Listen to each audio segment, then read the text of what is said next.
அஸ்ஸலாமு அலைக்கும் வரஹ்மத்துல்லாஹி வபரகாத்துஹு. பெற்றோர்களுக்காக நாம் செய்ய வேண்டிய துவா. அல்லாஹும்ம மஃபிர் லி வாலிதைய வரஹம்ஹுமா கமா ரப்பயானி ஸகீரா.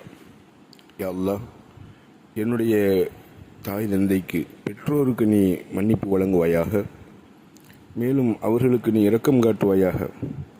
எவ்வாறு என்னை சிறுபிராயத்திலே இரக்கம் காட்டி வளர்த்தார்களோ, அன்பு செலுத்தி வளர்த்தார்களோ, அதுபோன்று அவர்களுக்கு நீ இரக்கம் காட்டுவாயாக, ரஹ்மத் செய்வாயாக என்று நாம் தினமும் துவா செய்து கொண்டே இருக்க வேண்டும். இன்ஷா அல்லாஹ், இந்த துவாவை ஓதுவதனால் உயிருடன் இருக்கக்கூடிய நமது பெற்றோருக்கு அல்லாஹ் நீண்ட ஆயுளையும் உடல் ஆஃபியத்தையும் தருவான், உடல் ஆரோக்கியத்தையும் தருவான் அல்லாஹ்.